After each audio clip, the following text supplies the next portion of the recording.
Assalamualaikum warahmatullahi wabarakatuh. Selamat siang semuanya.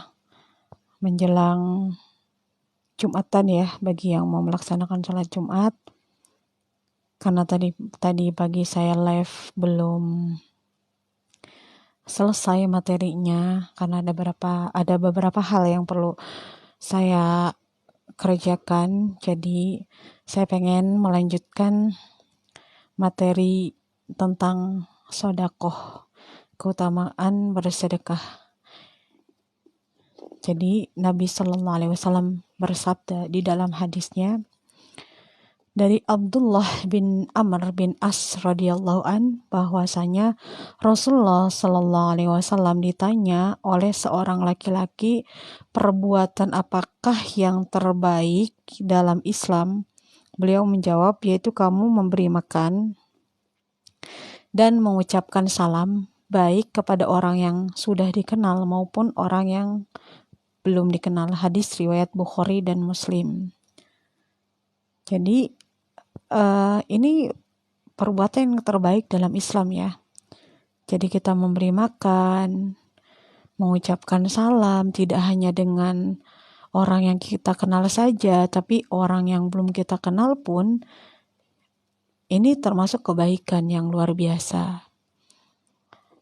Jadi teman-teman semuanya yang memiliki kelebihan harta, yang memiliki kemampuan untuk bersedekah, memberikan makan kepada orang-orang yang membutuhkan, ya enggak akan rugi, karena ya kitalah yang akan beruntung. Dan di dalam hadis yang lain juga Nabi Shallallahu Alaihi Wasallam bersabda dari Abu Umamah bin Ajlan radhiyallahu an berkata, Rasulullah Shallallahu Alaihi Wasallam bersabda, hai anak Adam, jika kamu memberikan kelebihan hartamu, maka itu lebih baik bagimu, dan jika kamu menahannya, maka akan berakibat buruk bagimu. Kamu tidak akan tercela atas kesederhanaanmu, dan dahulukanlah orang-orang yang menjadi tanggunganmu. Tangan di atas itu lebih baik daripada tangan di bawah yang menerima. Hadis riwayat Muslim. Jadi hidup sederhana itu dianjurkan ya. Kita nggak boleh berfoya-foya, berlebih-lebihan. Ya mungkin sekarang banyak ya orang-orang yang lebih mengedepankan penampilan gitu. Oke, penampilan nggak apa-apa gitu. Kadang-kadang branded atau tidak gitu itu menjadi poin utama gitu, tidak kebutuhan atau bukan gitu. Jadi itulah Nabi sendiri menganjurkan kita untuk hidup sederhana gitu. Kalau kita memang memiliki kelebihan harta, alangkah lebih baiknya harta yang kita punya ini diberikan gitu kepada orang yang membutuhkan, diberikan memberikan makan atau memberikan bahan pokok yang memang dibutuhkan oleh orang-orang yang memang membutuhkan gitu. Dan paling utama adalah yang menjadi tanggungan kita, berarti keluarga kita. Kalau suami berarti istri, anak-anaknya, dan baru kerabatnya, kerabat terdekatnya dulu, baru kerabat jauh, tetangga dekat, baru tetangga jauh. Dan kalau sudah semuanya dipenuhi, kita perhatikan kaum muslimin dan muslimat yang memang betul-betul fakir dan miskin, yang memang betul-betul membutuhkan. Dan ya semua manusia gitu. Setelah itu baru kita perhatikan seluruh manusia. Karena pada dasarnya jiwa sosial kita ini bukan hanya untuk orang muslim saja gitu. Intinya yang membutuhkan. Kan ada kisahnya zaman dulu ya, zaman Bani Israel, seorang perempuan, dia pelacur. Ya mohon maaf ya saya menyebut ini.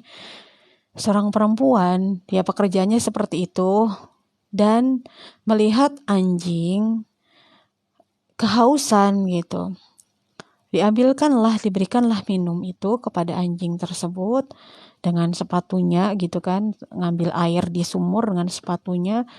Seperti itulah ceritanya begitu ya. Dan diminumkan ke anjingnya.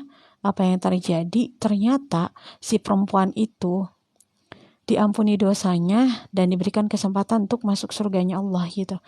Jadi ya itu tadi ya, perempuan itu harus banyak bersedekah deh, karena ya penghuni yang paling banyak di neraka itu ya perempuan gitu. Ya karena perempuan itu kan memang banyak gak bersyukurnya gitu. Banyak gak bersyukurnya, banyak keluhnya, biasanya kan begitu ya. Memang mungkin seperti itulah, mungkin sudah mungkin bisa pengaruh hormon juga kan perempuan seperti itu gitu kan. Kadang-kadang naik turun gitu, marah, kadang-kadang ya gak marah gitu ya. Ya begitulah gitu, itulah perempuan. Makanya perempuan itu ya dianjurkan untuk banyak bersedekah. Karena Nabi waktu Isra Mi'raj banyak melihat perempuan itu di neraka. Ada yang memang digantung rambutnya gitu kan. Nabi bertanya kepada Jibril, itu siapa? Itu perempuan yang memang tidak menutup auratnya sesuai dengan perintah Allah di dalam Al-Quran, bukan hadis lagi. Mungkin hadis itu kan derajatnya ada yang sahih, ada yang mutawatir, ada yang lemah gitu kan. Tapi kan udah jelas gitu perintah untuk menutup aurat itu kan dalam Quran surat Al-Ahzab ayat 59 itu jelas ya gitu. Bisa dilihat sendiri kalau sama surat An-Nur ayat 30 sampai 31 kalau nggak salah. Bisa dilihat sendiri perintah Allahnya ada jelas dan diperjelas juga di hadis-hadis Nabi. Tapi untuk sekarang saya nggak membahas itu. Jadi lebih fokusnya adalah saya membahas tentang sedekah. Mudah-mudahan kalau Allah memberikan kita kelapangan rezeki, kita diberikan kekayaan secara finansial, kita lebih mengutamakan sedekah gitu. Ya karena Salman Al-Farisi aja gitu, gubernur Kufah, beliau sepertiganya itu untuk pribadi, sepertiganya itu untuk hadiah, sepertiganya itu untuk sedekah gitu. Makanya beliau walaupun seorang gubernur Kufah, beliau hanya memiliki 3 benda saja, gayung, tongkat, sama permadani. Saya pernah baca di buku Cambuk Hati karangan Dr. Aid Al-Qarni. Yaitu sebagai pembelajaran lah buat kita zaman sekarang yang memang benar-benar dimudahkan semuanya oleh Allah. Mungkin zaman dulu kita kalau mau belanja gitu kan harus keluar dulu. Kalau musim panas ya nggak ada mobil. Kalau hujan ya nggak ada mobil kan, dulu mah paling ya unta gitu, kuda gitu. Jadi ya mungkin mau keluar-keluar tuh agak berat gitu. Tapi kalau sekarang kan dimudahkan oleh Allah. Kita nggak usah keluar, nggak usah naik, ada mobil pun nggak mesti keluar naik mobil kan. Nggak mesti pakai motor. Kita cukup di kamar aja, tinggal check out aja gitu kan. Makanya ya itu tantangannya luar biasa zaman sekarang. Ya sebagai pengerem lah, walaupun kita belum bisa nyontoh perbuatan Salman Al-Farisi, minimal kita bisa ngerem gitu. Kita beli itu bisa mengerem, belanja itu bisa ngerem gitu. Terus bisa bijaksana gitu kalau kita beli sesuatu, kalau beli baju atau apapun lah yang kerudung atau apa gitu ya. Kita utamakan baju baru itu ya kita gunakan untuk sholat terlebih dahulu, karena kalau nggak digunakan itu akan dimintai pertanggungjawabannya di hadapan Allah tuh berat banget gitu, berat banget. Kalau misalkan kita punya 40 pakaian di dalam lemari tapi nggak dipakai gitu, nggak digunakan, banyak nganggurnya, ya itu akan ditanya oleh Allah. Makanya sebenarnya orang yang punya hartanya banyak itu hisabnya paling lama di akhirat gitu. Tapi ya Nabi sendiri ya menganjurkan kita untuk tangan di atas lebih baik daripada tangan di bawah. Gak apa-apa, yang penting kita bijak, proporsional, minta kepada Allahnya hatinya supaya tetap juhud walaupun dikasih kekayaan. Jadi dunia itu di tangan, biar kita yang mengendalikan dunia, bukan dunia yang mengendalikan kita. Kalau dunia yang mengendalikan kita, ya kita nanti akan tunduk kepada dunia. Tapi kalau kita yang mengendalikan dunia, maka bagaimana caranya biar dunia ini bisa tunduk kepada istilahnya urusan akhirat gitu. Jadi intinya kalau misalkan diberikan kekayaan oleh Allah, yaitu menjadikan ladang pahala buat kita. Dan dari Asma binti Abu Bakar radhiyallahu an, ia berkata, Rasulullah sallallahu alaihi wasallam bersabda kepadaku, janganlah kamu selalu menutup-nutupi kekayaanmu, maka Allah akan menutupi rezekimu. Dalam riwayat lain dikatakan, infakkanlah, berikanlah, sedekahkanlah hartamu, dan janganlah kamu selalu menghitung-hitungnya, dan janganlah kamu menakar-nakarnya, maka Allah akan menakar-nakar, membatasi untukmu. Jadi kalau kita punya kekayaan, ya beritakanlah, ada di Quran surat Ad-Duha, ada ya di akhir ayat kalau nggak salah. Jadi kalau kita mendapatkan nikmat, beritakanlah gitu. Jangan ini mah kesedihan diberitakan gitu. Nggak punya uang diberitakan. Kadang-kadang kebalik gitu, bukan. Kalau itu nggak diperintahkan, justru yang diperintahkan itu kalau kita punya rezeki, ya beritakanlah bukan dengan kita beli mobil yang bermerek, yang mahal gitu, biar orang-orang tahu bahwa saya ini omsetnya miliaran gitu misalkan. Itu salah satu contohnya. Beli jamnya yang harganya ratusan juta, bajunya juga sama ratusan juta, ya penampilannya itu memang betul-betul branded banget gitu, biar orang lain tahu nih saya ini orang kaya loh. Ya bukan begitu maksudnya. Diberitakan itu kepada orang lain itu kita memberikan banyak rezeki kita gitu kan, ya Allah titipkan buat kita kepada orang-orang yang membutuhkan, begitu gitu. Kita sumbang masjid, kita sumbang lembaga pendidikan, kita sumbang para santri yang sedang thalabul ilmi, kita sumbang para ustadz-ustazahnya yang mereka mereka meluangkan waktunya untuk mendidik anak-anak kita gitu kan, generasi-generasi bangsa yang akan menjadi penerus estafet perjuangan negeri kita gitu, negeri ini, atau untuk meneruskan perjuangan Rasulullah Sallallahu Alaihi Wasallam, begitu ya. Jadi begitu maksudnya, beritakanlah itu bukan berarti kita biar tahu nih orang bahwa saya ini kaya raya, jangan macam-macam sama saya, bukan begitu ya. Tapi memang dengan memperbanyak sedekah. Dan dari Abu Hurairah radhiyallahu anhu berkata, Rasulullah sallallahu alaihi wasallam bersabda, barang siapa yang bersedekah sebiji kurma dari hasil usaha yang baik, hasil usaha yang halal, dan memang Allah tidak akan menerima sedekah kecuali yang baik atau yang halal.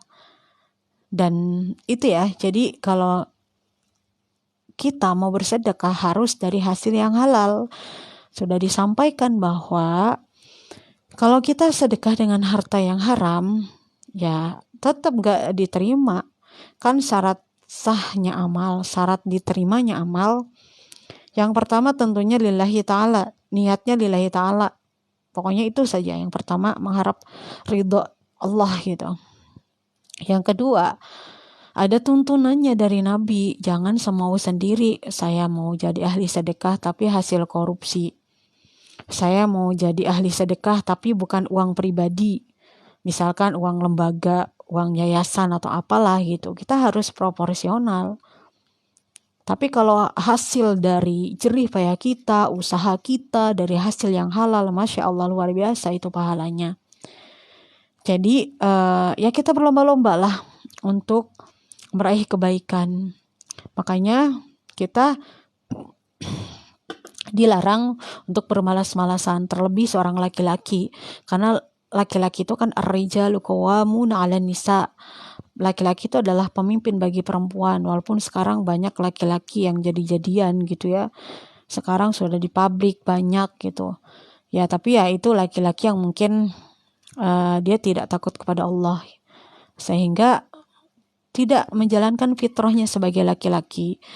Padahal laki-laki itu ya itu tadi punya kewajiban yang sangat berat di hadapan Allah sebagai seorang laki-laki itu. Kewajiban kepada 4 perempuan ya, istrinya, anak perempuannya, saudara kandung perempuannya, dan ibu kandung perempuannya. Dalam hal mendidik agama, kalau mereka bermaksiat, kita juga kena gitu. Maksudnya ditanya juga sama Allah. Misalkan kita punya saudara kandung perempuan atau punya anak perempuan atau istri nggak pakai kerudung atau nggak menutup aurat, akan ditanya nanti di hadapan Allah gitu, kenapa gitu bisa seperti itu gitu ya. Atau misalkan banyak ya sekarang fakta di lapangan, mohon maaf sampai istrinya menjual diri karena suaminya tidak menjalankan fungsinya dengan baik, yaitu bahkan suaminya juga ikut mempromosikan gitu kan, menjual istrinya. Ada yang seperti itu ya sudah jelas dosanya sangat besar sekali gitu, karena ya kewajiban untuk sandang, pangan, papan itu kan adalah kewajiban seorang suami untuk istri dan keluarganya, untuk istri dan anak-anaknya. Tapi banyak yang memang tidak memahami, kadang-kadang tanpa disadari, seorang suami yang masih, mohon maaf, masih kuat fisiknya, masih sehat akalnya, itu seneng gitu punya istri yang sudah mendapatkan penghasilan. Oke, kalau cuma seneng saja bagus ya, wajar dong seneng mah ya. Tapi kadang-kadang senengnya ini kebablasan. Si suami tidak mau mencari nafkah, padahal itu kewajibannya. Istri kan gak wajib, mubah selama suaminya mengizinkan gitu. Mubah secara syariatnya gitu, tapi memang lebih utamanya di rumah saja. Tapi kalaupun misalkan bekerja itu ya manfaatnya itu lebih banyak gitu daripada memang dia berdiam diri di rumah. Mungkin dia praktisi pendidikan atau dia penggerak perempuan muslimah untuk kebangkitan gitu, kebangkitan ya pendidikan yang terbaik gitu kan, kebangkitan khairu ummah gitu, sebaik-baik umat ya, punya peran yang sangat bagus, kiprahnya bagus di masyarakat, yaitu lebih diutamakan gitu. Kalau memang aktivitasnya seperti itu di luar rumahnya. Dan jadi kita memang sangat dianjurkan untuk bersedekah. Kalau kita rajin bersedekah, maka Allah akan mencintai kita. Makanya ada orang yang dermawan itu dekat dengan Allah, dicintai makhluk, dekat dengan surga dan jauh dari neraka. Sedangkan orang yang bakhil itu dibenci Allah, dibenci manusia, jauh dari surga, dekat dengan neraka. Gitu ya. Dan larangan berlaku bakhil itu ada hadisnya gitu. Di dalam hadis Nabi Shallallahu Alaihi Wasallam dari Jabir radhiyallahu anhu, dari Jabir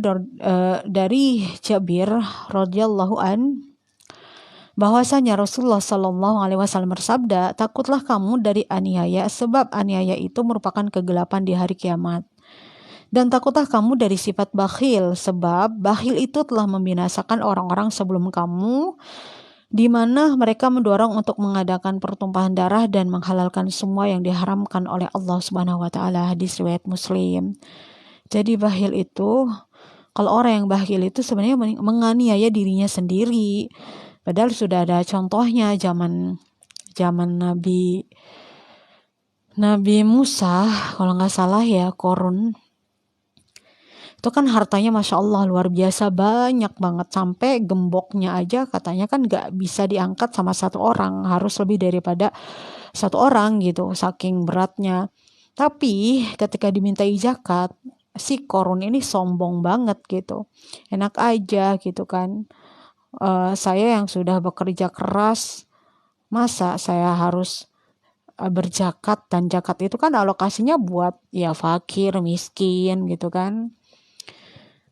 Jadi nggak mau, akhirnya apa? Ditelan oleh bumi hartanya. Makanya kalau misalkan nemu emas di dalam bumi kan disebut harta karun gitu. Memang ya ada, karun itu bukan kisah fiktif ya, tapi memang kisah nyata, ada diabadikan di dalam Al-Qur'an gitu. Dan juga kisahnya putranya Nabi Adam, Kabil dan Habil ya. Berbeda sekali mereka ketika ketika menyerahkan gitu kan hasil pertaniannya dan hasil peternakannya, kalau nggak salah itu ya. Kalau Kabil malah ngasihnya yang busuk-busuk gitu, yang nggak diterima oleh Allah. Yang diterima adalah sedekahnya Habil gitu. Jadi memang sedekah ini ya harus yang terbaik, jangan sampai kita sedekah nasi basi gitu ya, atau lauk basi, ya enggak gitu. Pokoknya yang layak dimakan. Kalau memang makanan yang halal dan thayyiban, pasti itu ya, kita sebagai seorang muslim tentu tahu mana halal dan mana yang haram. Dan Allah juga berfirman di dalam Quran surat Al-Lail ayat 8 sampai 9, adapun orang-orang yang bakhil dan merasa dirinya kaya serta mendustakan kebaikan, maka kelak kami akan memudahkan jalan menuju kesukaran dan tiada manfaat baginya hartanya apabila ia telah binasa. Jadi ya itu, kalau orang bakhil itu ya termasuk orang-orang yang mendustakan kebaikan, karena kan sebenarnya menginfakkan hartanya, bersedekah itu kan perintah Allah gitu. Dan orang yang bakhil ini gitu kan, ketika binasa hartanya itu nggak akan bermanfaat. Makanya kan zaman Sahabiyah gitu kan, istri Nabi Shallallahu Alaihi Wasallam, Aisyah itu sedang berpuasa dan ada orang yang sangat fakir, memang betul-betul belum makan gitu, meminta makanan kepada Aisyah gitu. Sementara Aisyah sendiri hanya punya sepotong roti, memang dipersiapkan untuk buka gitu, buka puasa. Tapi karena memang ini kelaparan ya, orang fakirnya memang dulu betul-betul ya, bukan dijadikan ladang pekerjaan, memang betul-betul fakir kalau zaman dulu. Betul-betul fakir, memang betul-betul belum makan. Akhirnya Aisyah memotong satu potong roti tersebut, sebagian buat buka gitu kan, buka puasa, sebagiannya buat si fakir tadi yang meminta makanan itu. Jadi ya berbanyak bersedekah lah, apalagi kalau diberikan harta yang sangat banyak. Dan Allah juga berfirman di dalam Quran surat Al-Hasr ayat 9, barang siapa yang terpelihara dari kebahilan dirinya, maka mereka itulah orang-orang yang beruntung.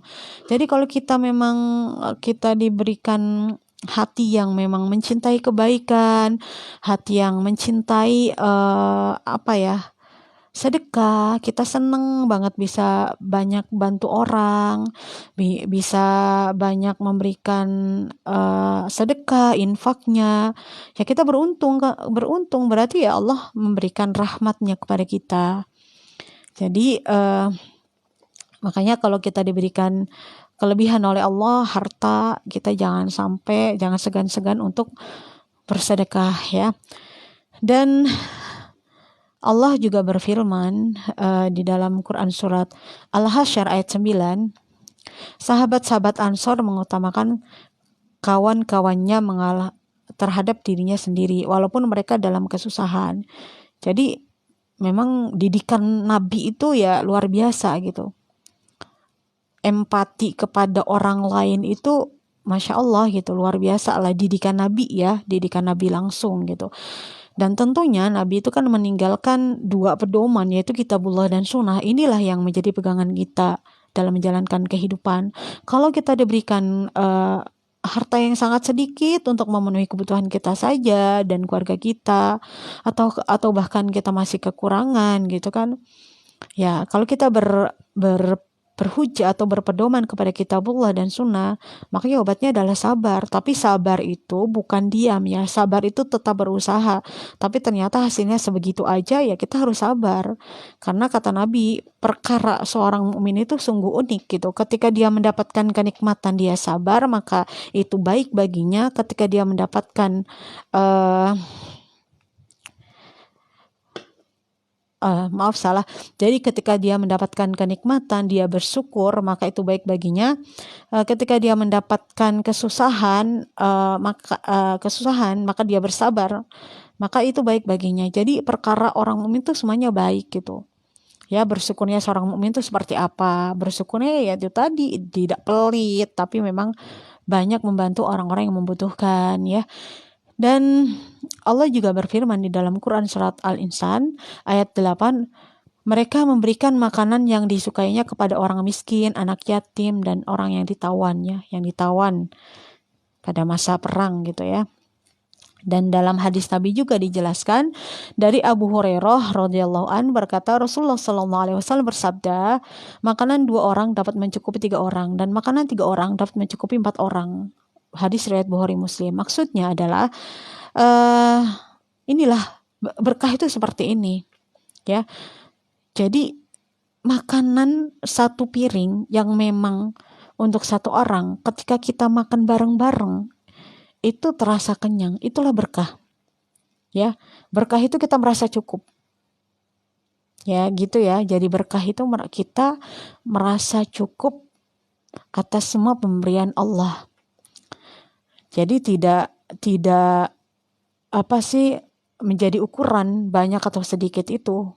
Kadang-kadang hartanya banyak, tapi karena tidak berkah, akhirnya apa? Buat hura-hura, main perempuan, minum khamr, pesta, terus bermewah-mewahan, gitu ya.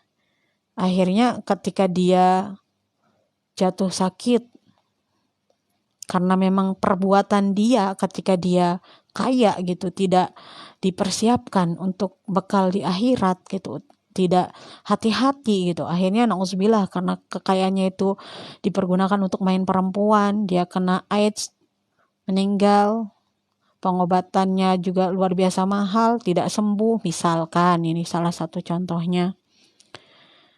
Akhirnya habis harta tersebut, itulah ya yang namanya tidak berkah gitu. Ya, jadi berkah itu tidak diukur dari banyak dan sedikitnya ya. Jadi di hadis Nabi yang lain juga dari Abu Sa'id Al-Khudri radhiyallahu an, ia berkata sewaktu kami berpergian bersama Nabi sallallahu alaihi wasallam, mendadak datang seorang berkendaraan sambil menoleh ke kanan dan ke kiri. Maka Rasulullah sallallahu alaihi wasallam bersabda, barang siapa yang memiliki kendaraan kelebihan. Barang siapa yang memiliki kelebihan kendaraan, hendaklah diperbantukan kepada orang yang tidak memiliki kendaraan. Dan barang siapa yang memiliki kelebihan bekal, catat ya, ada kelebihan bekal, maka hendaklah diperbantukan kepada orang yang tidak memiliki bekal. Kemudian Rasulullah Shallallahu Alaihi Wasallam menyebut bermacam-macam jenis kekayaan ya, hingga kami merasa bahwa seorang itu tidak berhak memiliki sesuatu yang lebih dari kebutuhan hajatnya. Hadis riwayat Muslim. Jadi kalau kita memiliki kelebihan kendaraan, ya kita hendaklah membantu orang yang memang membutuhkan kendaraan. Banyak di sekitar kita yang memang karena pekerjaannya jaraknya jauh, sementara dia tidak punya kendaraan roda 2, akhirnya dia nggak kerja gitu. Karena memang ada beberapa hal yang mungkin dia nggak nempat di mes itu atau di kosan yang terdekat di tempat kerjanya. Ya ada yang mungkin ada alasannya orang tuanya pengen ditemani gitu karena sendirian atau sakit-sakitan atau apa gitu. Ya itu gitu. Banyak yang memang membutuhkan kendaraan gitu. Kalau memang kita diberikan kelebihan kendaraan, Rasul menganjurkan untuk dibantu. Gitu. Dibantu ya semampu kita ya, karena memang sedekah itu ya tidak dipaksa, tapi memang semampu kita. Tapi pahala-pahalanya, keutamaan dari orang yang ahli sedekah itu luar biasa. Dan kalau kita memiliki kelebihan bekal, kita juga harus memberikan bekal kepada orang yang membutuhkan, misalkan musafir atau ya banyak lah gitu. Musafir itu kan tidak hanya pergi dari Cilegon ke Jawa Tengah gitu, tidak hanya seperti itu, bisa lagi pergi haji atau umroh ada yang kehabisan bekal. Kalau kita punya kelebihan, alangkah lebih baiknya kita bantu gitu orang yang memang membutuhkan. Dan berlomba-lombalah dalam urusan akhirat dan memperbanyak amal yang berkah. Allah berfirman, dan untuk mencapai kebahagiaan akhirat, maka hendaklah orang itu berlomba-lomba. Quran Surat Al-Mutaffifin 26, ayat 26. Jadi kita untuk akhirat itu ya harus berlomba-lomba. Urusan dunia aja kita berlomba-lomba. Ketika melihat teman kita, wah dia bisa kebeli mobil gitu kan, bisa beli rumah yang harganya 1 miliar gitu kan, dia usahanya di mana sih misalkan, usahanya yang sedang rame sekarang itu kan di PT Base Syariah Corporation gitu kan, itu kan banyak hal-hal yang kita memang tertarik untuk ikut bekerja sama di PT Base ini gitu, misalkan seperti itu. Kita berlomba-lomba gitu supaya kita juga beli, kita juga dapat hak usaha, kita jual lagi, kita berlomba-lomba supaya kita dagangan yang kita jual ini laku di pasaran, laku keras di pasaran gitu kan. Itu kan berlomba-lomba, semangat, ya nggak apa-apa, boleh gitu. Berlomba-lomba, tapi ingat, kita jangan lupakan akhirat. Jangan lupakan akhirat. Kenapa? Karena akhirat itu adalah tujuan utama kita. Akhirat itu adalah tempat kembali yang abadi buat kita. Kalau di dunia kita hanya mampir sementara aja. Makanya ketika kita diberikan harta yang banyak oleh Allah, pergunakan harta kita itu untuk ibadah. Makanya kita perlu ingatlah kata-kata bekerjalah untuk duniamu seakan-akan kamu akan hidup selamanya, dan bekerjalah untuk akhiratmu seakan-akan kamu akan mati besok. Jadi jangan sampai kita mengejar dunia tapi kita tinggalkan akhirat. Justru dunia itu yang paling utama, akhirat itu yang paling utama yang kita kejar. Makanya mintanya kepada Allah itu, jadikan akhirat di hatiku, dunia hanya di tangan saja. Supaya kita bisa mengendalikan dunia, bukan dunia yang mengendalikan kita. Seperti itu. Jadi teman-temanku semuanya, ini adalah nasihat untuk diri saya sendiri dan juga mungkin teman-teman yang memang diberikan kelebihan oleh Allah. Perbanyaklah sedekah kepada orang-orang yang membutuhkan. Dan mudah-mudahan apa yang saya sampaikan ini tidak madorot, tapi memang banyak memberikan manfaat, karena memang sangat penting sekali sedekah itu. Bisa memadorotkan diri kita kalau kitanya pelit, bakhil. Kenapa? Ada kisah nyatanya, kisah Yazid Al-Bustami. Beliau sedang sholat tahajud. Biasanya memang beliau tuh sholat itu tidak terganggu, hatinya khusyuk gitu kan, fokus kepada Allah. Tapi pada malam itu beliau tuh ngerasa terganggu, ada apa ini gitu kan. Biasanya saya sholat nggak seperti ini, kok kayak ada sesuatu yang aneh gitu, saya nggak bisa fokus gitu. Akhirnya Abu Yazid Bustami ini meminta kepada muridnya, wahai muridku, tolong carikan sesuatu di rumahku ini, khawatir ada sesuatu yang memang maldorot, mubazir gitu. Akhirnya muridnya nyari di rumahnya Abu Yazid Bustami itu, dari pojok-pojok diliatin, khawatir ada makanan atau apa yang memang tidak dibagikan gitu kan. Dicari, akhirnya ketemu gitu. Ternyata ada sekepok anggur gitu. Kata Abu Yazid Bustami, inilah yang membuat saya sholatnya tidak khusyuk. Bagikan anggur ini kepada fakir miskin, kata Abu Yazid Bustami kepada muridnya. Itu baru segepok anggur. Coba kalau kita di rumah, mungkin roti atau apa, ya makanan-makanan yang di kulkas, apalagi kulkasnya 2, 3, coba dilihat lagi, dicek lagi, ada enggak yang memang kira-kira kita ini enggak, misalkan kalau ditaruh sepekan gitu, busuk enggak gitu. Kalau misalkan busuk dan memang kita enggak bisa menghabiskan dalam waktu yang singkat, ya kita harus segera sedekahkan, bagikan kepada orang-orang lain, kepada orang-orang yang membutuhkan gitu. Makanya kita periksa dulu mungkin di rumah kita, di kulkas atau apa, kalau ada barang-barang yang mubazir, makanan, segeralah kasih kepada orang-orang yang membutuhkan. Kayaknya Mungkin itu saja yang dapat saya sampaikan. Mudah-mudahan bermanfaat. Mudah-mudahan saya pribadi bisa mengamalkannya, karena bukan berarti saya yang berbicara ini lebih baik daripada kalian semuanya, tidak. Karena sebenarnya saya juga sedang berjalan di jalan-jalan kebaikan, berusaha untuk menjadi orang yang baik, menjadi orang-orang yang Allah ridhoi gitu.